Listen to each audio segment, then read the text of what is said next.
Voilà, vous pouvez accueillir les réalisatrices, Émilie Cornu et Charlotte Nastasi, que j'invite à me rejoindre sur scène.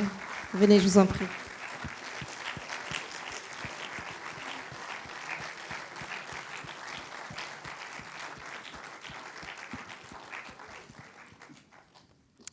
Voilà, maintenant que tout le monde a vu le film, on peut en parler plus librement.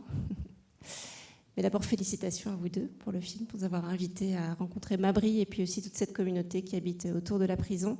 La première chose que j'ai envie de vous demander, c'est quelles sont les origines de ce projet? Comment est-ce que vous avez pris la route? Qu'est-ce qui était là au début, au commencement? À la base, le film ne parlait pas du tout de ça. C'était un film sur Marc Dutroux, donc il y a eu un peu de chemin depuis. Mais ça parlait de correspondance épistolaire, de lettres que Marc Dutroux recevait dans sa cellule. On s'est procuré ces lettres et puis c'était le mois de février à Bruxelles, il faisait gris, on lisait ces lettres et on s'est dit que c'était pas trop de ça dont on avait envie de parler, mais que la thématique épistolaire et carcérale nous intéressait quand même. Et donc on a élargi un petit peu le spectre de nos recherches et c'est comme ça qu'on a atterri dans des correspondances épistolaires entre des condamnés à mort et des personnes libres. Et qu'on a nous-mêmes décidé d'écrire à 5 personnes en fait, dans le couloir de la mort du Texas, dont Mabry, qui est le premier qui nous a répondu et qui est celui qui nous a parlé de cette route en nous racontant l'exécution d'un de ses amis.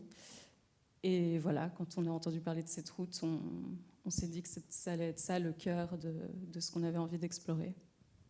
Alors finalement, le film met en parallèle vraiment la parole de Mabry qu'on voit au tout début du film et puis cette route. Est-ce que vous pouvez nous parler de ce choix de mettre les deux en regard comme ça? Quand on est arrivé là-bas, on a d'abord parlé avec Mabry, c'est ce qui nous a amenés là-bas, mais on a assez vite rencontré les gens qui vivaient au bord de cette route. Et dans ces rencontres, on a été frappés parce qu'ils ne correspondaient pas à l'image qu'on s'en faisait. Alors ils sont clichés sur plein de points, mais on les a trouvés aussi plus nuancés que ce qu'on pouvait nous imaginer. Et ça nous a paru essentiel de le montrer et en fait de faire résonner ces deux mondes qui cohabitent mais qui se rencontrent peu et où au final il y a quand même des liens, quoi. Le film commence sur ce plan, ce cadre de Mabry, c'est une sorte de cadre dans le cadre, il est très très fixe, il est vraiment dans une boîte. Et puis très vite on sort, on va sur la rivière au Grand As. Vous pouvez parler un petit peu de ce contraste entre l'enfermement ultime et puis définitif surtout de Mabry, et puis la vie qui continue dehors. Ouais, ça a été un vrai questionnement ce début. On s'est demandé est-ce qu'on montre Mabry dès le début ou est-ce qu'on le montre plus tard.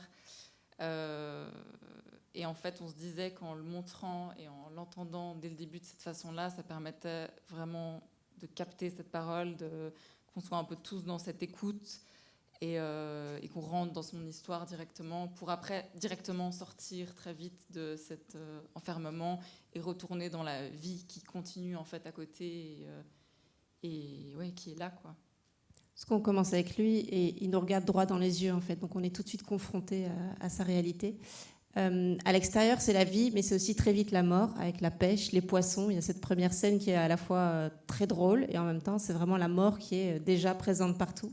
Est-ce que c'est quelque chose que vous avez constaté? Parce qu'après, il y a la chasse, etc. Est-ce que vous pouvez nous parler un petit peu de ça, de la présence de la mort dans la vie là-bas? Ouais, on l'a pensé, on l'a cherché, mais en fait, très vite, elle était présente et on s'est dit, il faut faire un parallèle avec Mabry. En fait, même eux, sans s'en rendre compte, les Texans... ils ont ce rapport à la vie, à la mort, à la sécurité, à la peine, à cette violence qui est aussi omniprésente.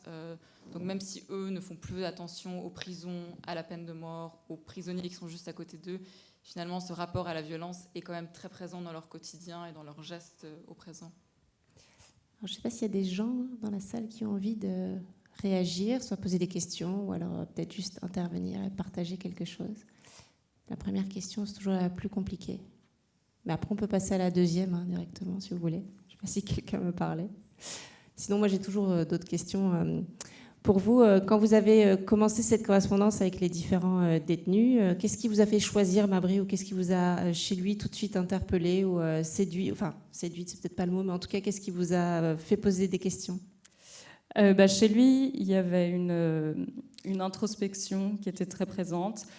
Il était incarcéré déjà depuis un moment quand on lui a écrit, donc il n'était plus dans ce choc carcéral du début, donc il n'était plus dans cette colère, dans cette revendication, il était vraiment posé, analytique, profond. C'est quelqu'un qui s'exprime bien, qui avait beaucoup de réflexions et qui avait envie de les partager avec nous, et qui a tout de suite compris notre démarche et qui l'a embrassé, donc c'était super. Et comment s'est passée cette partie du tournage? Est-ce que ça se fait en plusieurs fois, ou est-ce que vous avez accès qu'une seule fois à la prison et vous devez tout faire à ce moment-là? Comment ça se passe techniquement de rencontrer quelqu'un qui est dans le couloir de la mort? Alors, c'est une demande qui se fait quelques mois à l'avance. On demande du coup des visites qu'on appelle visites médias là-bas, donc c'est pour avoir l'autorisation de filmer. Il faut savoir que si on demande des visites pour filmer, on n'a pas le droit d'avoir des visites normales avec lui. Donc on avait uniquement droit à 1 heure de visite filmée. À partir du moment où on arrivait, on prenait le téléphone pour lui parler, le chrono commençait. Donc c'était très compliqué parce qu'on arrivait, il était déjà dans le box, on devait placer la caméra, le micro sans lui dire bonjour, parce qu'on savait que sinon on perdait du temps. Enfin, lui et nous savions qu'on perdait du temps. Donc c'était assez speed. Ça, c'était, je pense, la partie la plus intense.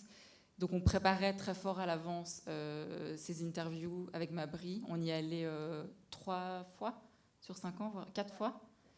Et on lui envoyait les questions, il nous renvoyait les questions que lui voulait aborder. Ça s'est un peu fait comme ça. On a écrit ensemble à distance, à l'avance, du coup. J'allais demander justement quelle était sa part à lui dans la discussion. Qu'est-ce qu'il vous a demandé? Qu'est-ce qui était important pour lui de pouvoir partager à travers ce projet? Il a un rapport à sa famille qui est très intense. Je pense qu'on le sent bien dans le film. Donc pour lui, c'était important de parler de ce partage, de parentalité, de quelle trace il allait laisser, en fait. Et pour lui, c'est aussi une manière de laisser un héritage. Je dirais principalement ça quand on parlait avec lui, et de sa région, qu'il aime quand même malgré tout, et du système, forcément, pour partager un peu son... Ouais. Et puis qu'il est encore là, qu'il est en vie, malgré le fait qu'il soit là depuis 15 ans. Il pense encore le monde, il réfléchit, la politique de son pays, il suit. Et ça, c'était très important aussi, que ce soit présent, qu'il ait un avis sur la politique, sur sa région, sur sa condition, etc., quoi. Et ce qui est très touchant, c'est qu'il commence par dire qu'il aime beaucoup sa région, la culture, l'endroit où il est né. Et puis après, on découvre que c'est un endroit qui accueille plein de gens qui ont des points de vue différents, peut-être, sur la vie que lui, mais qui partagent tout son endroit, finalement. Est-ce que maintenant, quelqu'un a envie de partager quelque chose? Ah, plein de mains là-haut. Vous êtes toujours dans la lumière. Je fais un petit test. Ouais. Allez-y, on vous écoute. Merci beaucoup pour ce documentaire très poignant. En fait, j'ai juste une question. Est-ce que pendant le documentaire, vous avez ressenti des tensions ethniques, raciales? Je sais que le révérend en parle et dit qu'il y avait une mixité dans l'Église, mais dans la réalité, est-ce qu'on les voit dans les prisons? Est-ce que... Voilà. Ce qu'on montre, c'est assez la réalité. C'est-à-dire que oui, le pasteur dit que c'est magnifique, comme tout le monde se côtoie, mais nous, on n'a vu que des blancs dans cette église. Et les personnes racisées, on les a vues incarcérées. En fait, c'est assez... Ouais. Est-ce qu'il y a d'autres interventions? Oui, monsieur, le micro arrive.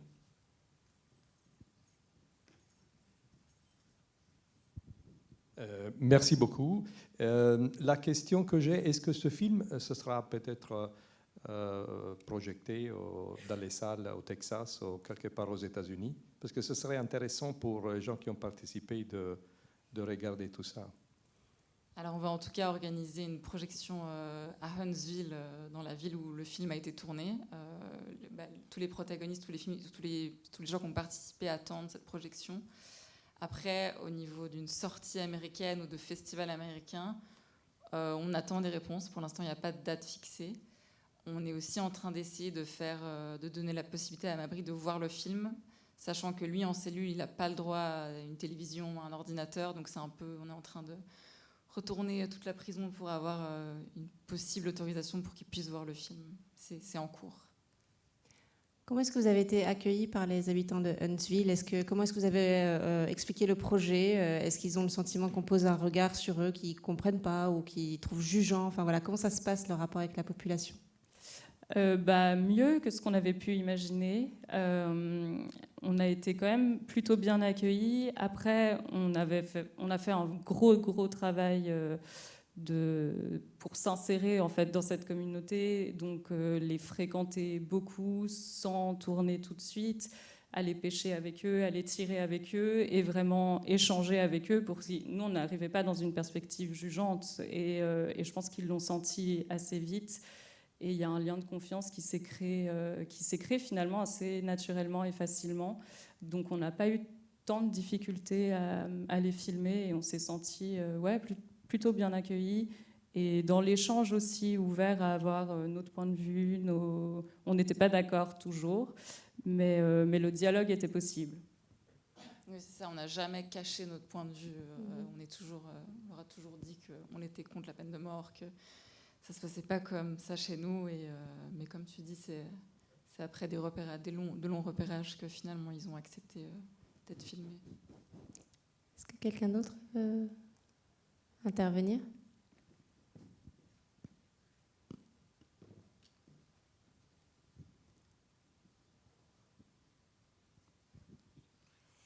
Je voulais vous demander, en termes économiques, 8 prisons dans une région doivent constituer un apport économique énorme pour toute une population. Et c'est un aspect que vous n'abordez pas dans le film. Je voulais savoir si c'est des choses dont on se discute, que peut-être un ensemble de personnes sont dépendantes financièrement de l'existence de ces prisons, et que ces entreprises privées, en fait, c'est du capitalisme organisé sur une base d'esclavagisme. Ouais, c'est clair. Toute l'économie de cette région tourne autour des prisons. Tout le monde est lié de près ou de loin, y travaille, connaît quelqu'un qui travaille au sein du système carcéral de là-bas. Donc c'est très présent et en même temps, c'est pas trop un sujet pour eux. Je crois qu'il y a quelque chose qui relève tellement de la normalité qu'il y a peu de méta-regard de leur part par rapport à ça. Est-ce qu'il y a encore une Mais vous n'avez pas intervention? choisi de montrer cet aspect dans le film. Cet aspect économique, c'est pas quelque chose qui est perçu dans ce que vous vouliez transmettre. Non, on a aussi fait le choix déjà de filmer les gens plus reliés à la route qu'au système carcéral. Et on avait envie de d'entendre les gens qu'on n'entend pas toujours dans les films sur cette thématique, donc de sortir en fait des gens qui travaillent dans ce milieu et d'avoir plutôt le quotidien des gens qui vivent à côté sans y être directement liés, mais d'avoir ce lien plus indirect. C'est ça qui nous intéressait dans la démarche. Ce qu'on voit dans le film, c'est que ça a un impact sur toute la culture aussi. Il y a ce diner, par exemple, où il y a les hamburgers. Enfin, c'est un peu un détail, mais les hamburgers ont le nom des gardiens de prison, etc. On voit que ça a vraiment complètement perverti ou en tout cas pénétré toute la culture de la région, le travail dans les prisons, etc. Est-ce qu'il y a peut-être encore une question, une dernière question de quelqu'un? Alors moi, j'ai une dernière question pour vous. Qu'est-ce qui vous a le plus surprise à la fois chez Mabry, son regard qu'il pose sur le monde aujourd'hui, enfin, en tout cas quand vous avez filmé, et puis qu'est-ce qui vous a le plus surprise de votre côté chez les habitants de Huntsville que vous n'attendiez pas à trouver chez eux? Du côté de Mabry, enfin, le fait que, de manière générale, c'est que je trouve ce qui est surprenant, enfin, ce qui est fou, c'est qu'ils tiennent le coup, quoi. C'est qu'ils tiennent debout. C'est qu'après 15 ans enfermés dans ces conditions-là, ils gardent la force pour justement s'intéresser au monde, continuer à réfléchir, à se dire qu'il est possible de faire mieux, que peut-être ce ne sera pas mieux pour lui, mais ce sera mieux pour d'autres gens. Enfin, c'est ça que je trouve impressionnant dans ces conditions-là, quoi. Et 15 ans, c'est une durée assez moyenne, en fait, dans le couloir de la mort. Ouais, c'est ça. Aujourd'hui, c'est un jour particulier parce qu'il y a un homme qui se fait exécuter aujourd'hui dans le Mississippi à 18h, là, donc dans quelques heures. Ça fait 49 ans qu'il est dans le couloir de la mort. C'est un record aux États-Unis. Donc c'est un vieil homme qu'on va exécuter légalement là, aujourd'hui. Donc ouais, comme tu dis, 15 ans, c'est une moyenne. Ouais. Sans aucune information pour autant sur le moment où ça va tomber, quoi, forcément. Oui, c'est ça, ils le savent 2 mois à l'avance à peu près la date. Donc, ouais. Et chez les habitants, qu'est-ce que vous avez le plus surprise? Moi, c'était cette nuance, en fait, que j'attendais pas chez eux. Je les imaginais beaucoup plus, peut-être dans un culte de la personnalité de Trump, enfin des trucs comme ça, qu'en fait, il n'y avait pas. Et je les ai trouvés plus ouverts au dialogue et prompts à l'échange qu'imaginaient. Merci beaucoup à vous deux. Donc le film repasse demain au festival. Il sera aussi montré cet été ici au Palace, notamment dans le cadre des Sunscreens, si je ne dis pas de bêtises. Et bien sûr, si vous êtes intéressé par le film, vous pouvez contacter Screenbox qui a toutes les infos sur la diffusion du film. Merci beaucoup à vous deux et encore bravo. Merci à vous. Le film.